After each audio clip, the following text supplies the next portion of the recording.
So here in this problem we are given that a car is being accelerated by using rope and the acceleration of the car is 4.3 meter per second squared, and the mass of the car we are given as 740 kg, and we have to tell that how much tension must a rope withstand. So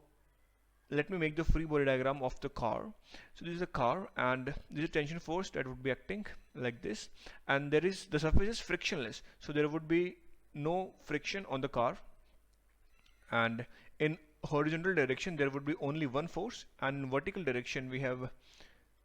mg force and the normal component. Now we can apply the Newton's second law of motion here, which